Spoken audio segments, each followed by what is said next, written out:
Hello and welcome to another exciting Cygwin video on tool bundling.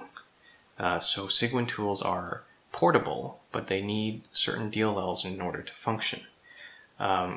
When you bundle the tools, then you can run them in a Windows command shell, and you can pipe one tool after another, just like you would in a normal Bash environment or the other Unix environment. So the question is, why would you bundle some tools? The main answer I can think of is that you have developed a solution to a problem in Cygwin, and now you want to pass it off to someone who does not have a Cygwin installation. By bundling up the tools required, then passing it on to them, they can make use of your solution without having Cygwin installed. So, as I already mentioned, in order to bundle a tool, you take its executable file and its DLLs and you stick it into a single folder. To bundle a shell script that runs on top of everything, that makes use of all the individual tools, you would also have to bundle the bash exe and its DLLs. Now, how to do it? The cygcheck tool, as we mentioned in the last video, is a fantastic way to identify the DLLs that a tool requires. And let me show you an example now. I'm just going to switch up my screen. Again, I'm going to run cygcheck on clear. So you can see it found the clear tool at this path. It has identified these two Cygwin DLLs that are required, and also a number of Windows DLLs. And that's exactly the information we require. So, what I have shared on my Google Drive, and I have a link in the show notes, is a bash shell script that I wrote that just makes it very easy to create the bundle using the information from cygcheck. You give it the name of the tool, where you want to write out the files, and it goes ahead and does that. Let me show you the script right now, the important bits, and then we'll run the demo.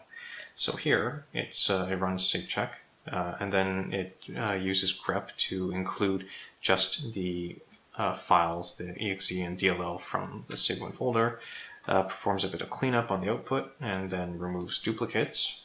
And then this list of files is then used by a loop, and each file is copied one by one. And that's all there is to it.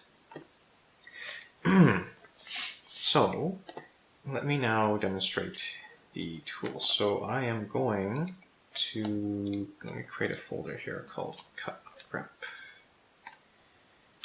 and copy that. Now, okay. I am going to demonstrate by creating a bundle that contains the cut and grep tools. So cut and paste that. Okay, that's one done, and now I'm going to also run it for grep. Two done. Now, if we return to our Windows Explorer, you can see that I have cut, grep, and then 4 Cygwin DLLs. And that's it for the demonstration of the bundling tool. Now, how to actually make use of it. There's basically two ways. When you open up your Windows command shell, you can enter the directory, the bundled direct folder, and then just call the tools. Second way would be to add that bundle directory to your path variable, and then you don't have to enter the folder. So let's demonstrate now. I'm going to do a few things. First, I'm going to close my Minty terminal and rename my Cygwin64 directory to prove to you that once I'm running these commands in the Windows command prompt, I am not using my Cygwin install. But before I actually do that, let me show you quickly the text file that we'll be using for this demo. So it's a CSV, but not named CSV. It's got 3 columns and 4 lines of data. Okay, so let's switch over now. I'm going to switch over to my command prompt.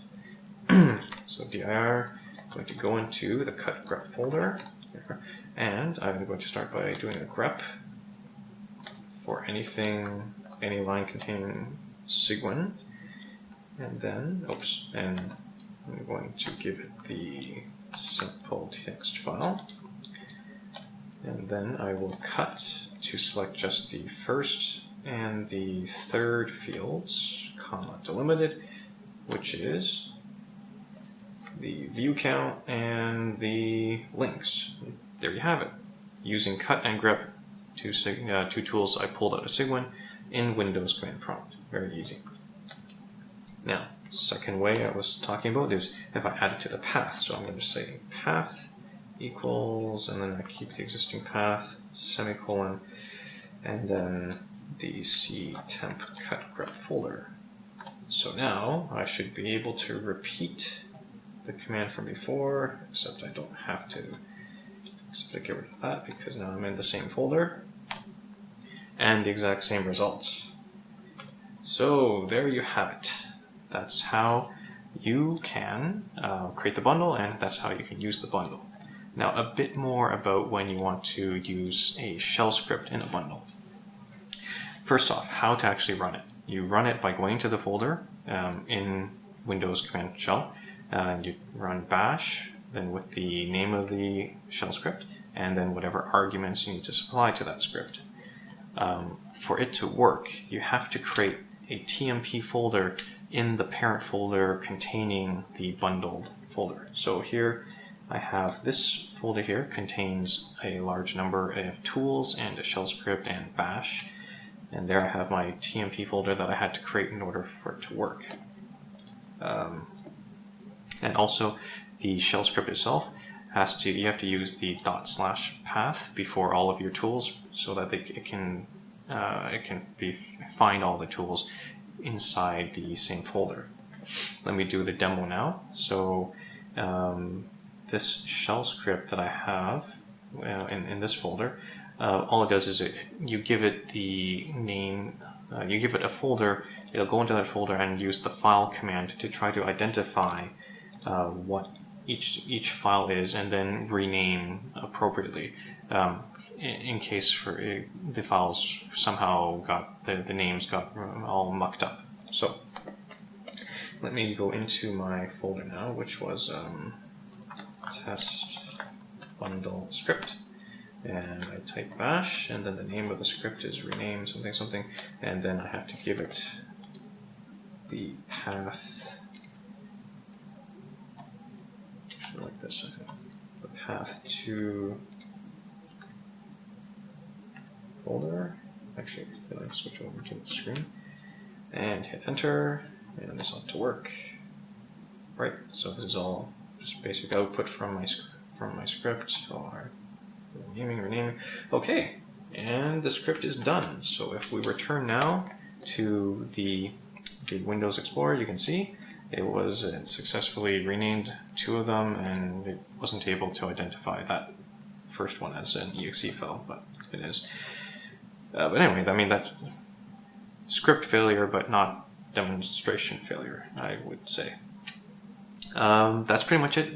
Just one more thing I would like to share with you on how to share. So at my workplace, I have never been able to email an exe file or not even a bash shell script. But what I found works really well is if you take all of the files you want to share, stick it into an archive that's password protected, you can send that through no problems. You can even have the password written down as part of the file name to the archive, and it's all good.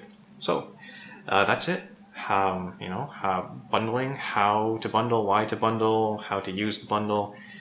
I hope this is useful. Bye now.